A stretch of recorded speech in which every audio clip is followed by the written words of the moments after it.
Hello everyone, once again welcome to your own channel that is LED classes, जहां पर आपको आपकी physics के कंसेप्ट इतने इजी तरीके से समझाए जाते हैं कि आप उसे नहीं भूलते और आपके ये जो टर्म्स हैं ये आपकी लॉन्ग टर्म मेमोरी तक जाती हैं। Okay, it is just not like a Ghajini कि एक बार हुआ तो इधर सुना इधर से निकाल दिया। यहाँ के आपके कंसेप्ट इतने अच्छे तरीके से करवाए जाएंगे कि आपको वो बहुत लॉन्ग टर्म तक याद रहेंगे। तो आज की इस सीरीज में हमने इलेक्ट्रोमैग्नेट के बारे में बात करनी है और साथ में एक एक्टिविटी के बारे में बात करनी है। वो एक्टिविटी है हमारी एक्टिविटी नंबर 13.7, जिसके बारे में आज हम पढ़ेंगे। तो उससे पहले मैं आपको बोलना चाहूँगी, अगर आपको हमारे प्रीवियस वीडियो में कोई भी किसी तरह की प्रॉब्लम आई हो तो प्लीज़ या तो आप हमें कमेंट कर सकते हैं हमारे यूट्यूब चैनल पर, या फिर ईमेल आईडी पर कमेंट कर सकते हैं। हमारी ईमेल आईडी है edeclasses@gmail.com। तो चलिए अब हम बढ़ते हैं अपने नेक्स्ट उसकी तरफ। हमारा जो आज का टॉपिक है वो क्या है? इलेक्ट्रोमैग्नेट। सोलेनॉइड हम अपने पिछले टॉपिक में कर चुके हैं। जिसने नहीं पढ़ा तो प्लीज़ आप वहाँ जाके पढ़िए। जब तक सोलेनॉइड समझ नहीं आएगा तब तक आपको इलेक्ट्रोमैग्नेट नहीं समझ आएगा। सोलेनॉइड में हमने क्या कहा था कि किसी सिलेंड्रिकल रोड पे अगर हम वायर को क्या करते हैं, रैप कर देते हैं, तो वो क्या बन जाती है? सोलेनॉइड बन जाती है। लेकिन इलेक्ट्रोमैग्नेट के केस में क्या होता है कि अगर हम उसी सोलेनॉइड के अंदर हम क्या पुट करते हैं, एक आयरन की सॉफ्ट आयरन कोर की एक रोड डालते हैं जो कि कंडक्टिंग मटेरियल है, तो वो क्या बन जाते हैं? That becomes a electromagnet.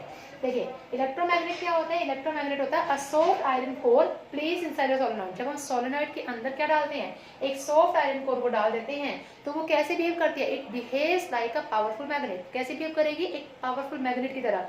ठीक है, when a current is pass through solenoid, जैसे ही करंट उसमें से पास करेगा वैसे ही वो क्या करेगी? एक पावरफुल मैग्नेट की तरह बिहेव करेगी, जिसको हम क्या बोलेंगे? That is known as what? That is known as electromagnet. आपने कभी देखा हो कि अगर ट्रेन के आगे कोई भी पर्सन खड़ा होता है, ठीक है, तो वो ट्रेन अगर उस पर्सन के से मतलब थोड़ी बहुत भी दूर है, तो वो पर्सन जो है वो हिल नहीं पाता। क्यों नहीं हिल पाता? क्योंकि उसके बीच में फोर्स ऑफ अट्रैक्शन ही इतना ज़्यादा होता है कि वो पर्सन जो है वो चाह कर भी अपने प्लेस से नहीं हिल पाता। ठीक है, जैसे एक आंधी तूफान आ जाए तो क्या होता है, पर्सन जो है वो आगे पैर रखने के लिए भी क्या करता है, उसको बहुत ज़्यादा फोर्स लगानी पड़ती है अपने ऊपर। तो ऐसा ही यार यहाँ पे भी होता है। इलेक्ट्रोमैग्नेट जो है बहुत ज़्यादा इसके अंदर फोर्स ऑफ अट्रैक्शन होती है इलेक्ट्रोमैग्नेट के अंदर। ठीक है, तो यहाँ पर हमने क्या करा, ये एक सोलेनॉइड है। सोलेनॉइड के अंदर हमने क्या कर दिया, ये जो एस और एन दिखाई दे रहा है, ये जो है ये आपके पास क्या है? It is known as a soft iron core, जिसको हमने इसके अंदर प्लेस कर रखा है ताकि ये कैसे बन सकता है? एक पावरफुल मैग्नेट बन सके। ठीक है, उसको हम क्या बोलते हैं? That is known as electromagnet.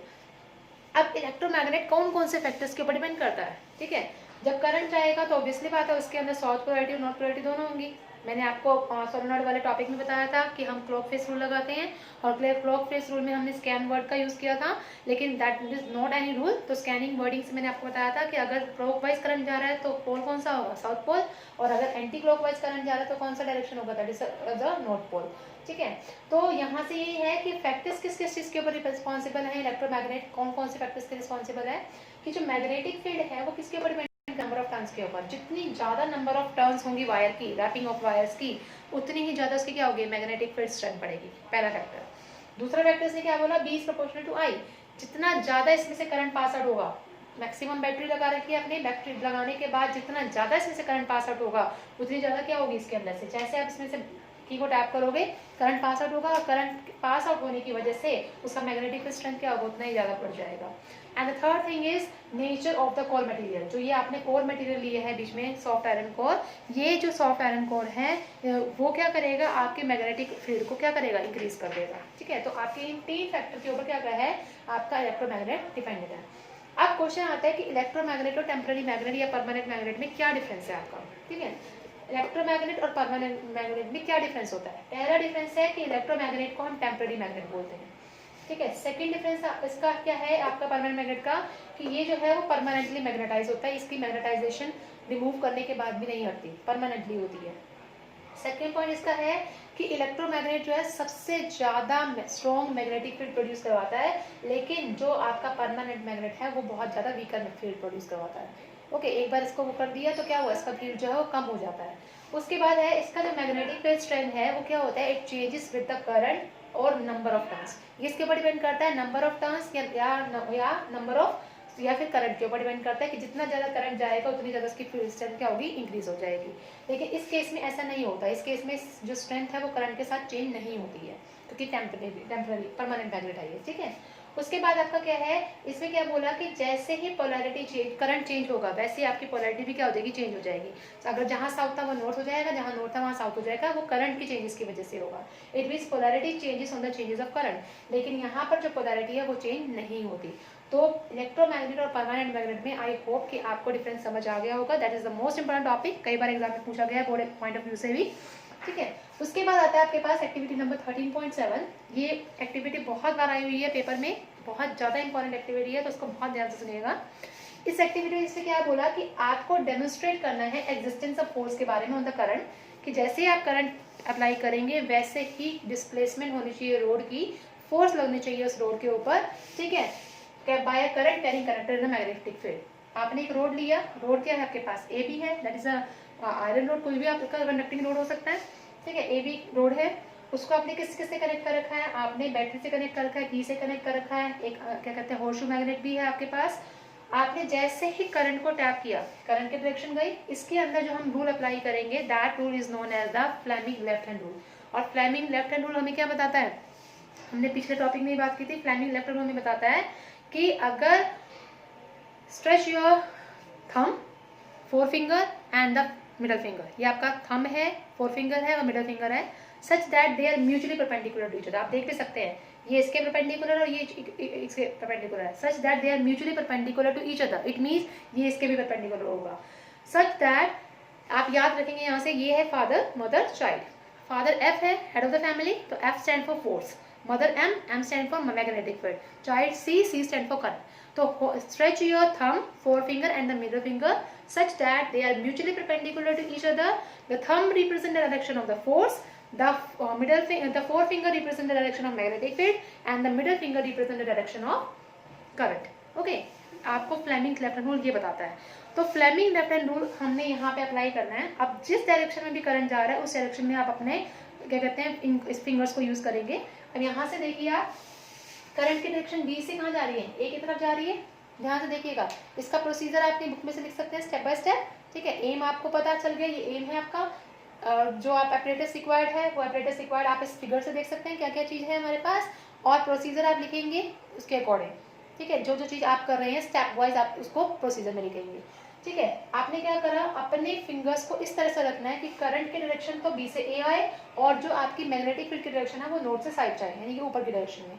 अगर मैं इसको ऐसे करती हूँ, ध्यान से देखिएगा, ऐसे ऐसे कर रही हूँ, तो करंट तो इस डायरेक्शन में जा रहा है, मैग्नेटिक फील्ड कहाँ है, ऊपर की डायरेक्शन में है, और आपका फोर्स कहाँ लग रहा है, डाउनवर्ड डायरेक्शन में। देखिए ऐसे ही है कुछ, ध्यान से देखिएगा, करंट की डायरेक्शन है बी से लेकर ए तक, फील्ड कहाँ लग रहा है, अपवर्ड डायरेक्शन में, ठीक है, नॉर्थ से साउथ की डायरेक्शन में, लेकिन जो फोर्स लग रहा है वो कहाँ लग रहा है, डाउनवर्ड डायरेक्शन में। तो जहाँ फोर्स लगेगा आपकी जो रोड है वो कहाँ करेगी, उसी तरफ डिस्प्लेस करेगी। जहाँ फोर्स रहेगा रोड कहाँ डिस्प्लेस करेगी, उसी तरफ डिस्प्लेस करेगी, ठीक है। अब हमने क्या करा, इसकी पोलैरिटी को चेंज कर दिया। अब पॉजिटिव यहाँ लगा दिया, नेगेटिव वहाँ लगा दिया, तो करंट कहाँ से कहाँ जाएगा, ए से बी तक जाएगा। अब देखते हैं उसके केस में, अब देखिए आपके पास करंट की डायरेक्शन ये थी, ये मैग्नेटिक फील्ड है, ये आपके पास क्या है, फोर्स। अब यहाँ से देख लीजिए, करंट की डायरेक्शन है ए से बी की तरफ, ठीक है, फील्ड कहाँ जा रहा है, नॉर्थ से साउथ की तरफ, और फोर्स कहाँ लग रहा है, आउटवर्ड डायरेक्शन में, ठीक है। इट मीन्स जो फोर्स है वो आउटवर्ड की जगह अपवर्ड भी बोल सकते हैं उसको, ठीक है। तो फोर्स कहाँ लगेगी, अपवर्ड डायरेक्शन में। इट मीन्स ये रोड जो है वो कहाँ मूव करेगी, that is moving in the upward direction. तो ये जो है ये एक्टिविटी आपकी बहुत बहुत बहुत ज़्यादा इंपॉर्टेंट है। तो आप इसको स्टेप वाइज देख सकते हैं कि हमने क्या कंसिडर किया इस केस में, हमने कंसिडर किया इस केस में एक होर्शू मैग्नेट, ठीक है। होर्शू मैग्नेट को इस तरह से रखा कि आपका जो रोड ए बी है वो क्या करते हैं, उस होर्शू के मैग्नेट के अंदर आ जाए, कवर कर जाए, ठीक है। और आपने उसको क्या कर दिया, कनेक्ट कर दिया with the help of battery and with the help of a key. अब होर्शू मैग्नेट से आपको पता है the current, the magnetic field lie in always in the north to south direction and the current is according to the battery, the current is flowing from B to ए।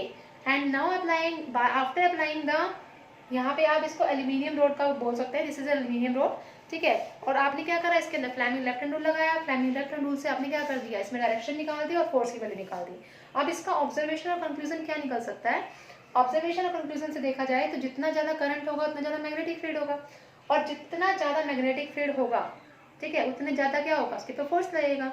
और वो force कब लगेगा, जब आपका करंट जो है magnetic field के साथ कैसा होगा, परपेंडिकुलर, आप खुद ही देख सकते हैं, फादर मदर चाइल्ड है, करंट जो है मैग्नेटिक फील्ड के साथ क्या है, म्यूचुअली परपेंडिकुलर नहीं है। तो जब हम इसको यहाँ फॉलो कर रहे हैं तो यहाँ पे भी क्या होगा, परपेंडिकुलर होगा।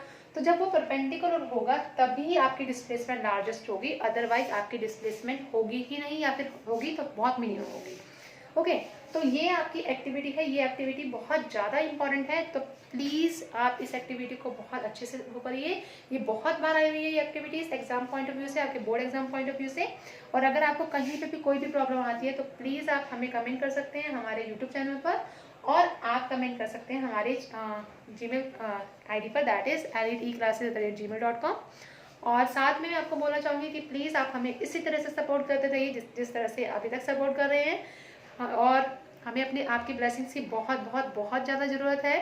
प्लीज़ वीडियो को लाइक करिए, शेयर करिए, और जितना हो सकता है आप इसको प्लीज़ अपने फ्रेंड्स को शेयर करिए, ताकि आपके फ्रेंड्स भी जो है इससे कुछ सीख सकें। और आप प्लीज़ सब्सक्राइब करिए, और सब्सक्राइब के साइड में एक छोटा सा बेल का आइकन होगा, प्लीज़ आप उसको प्रेस करिए, ताकि हमारा डेली का नोटिफिकेशन आपको मिलता रहे और आप अपनी फिजिक्स को और ज़्यादा ईजी बनाते रहें।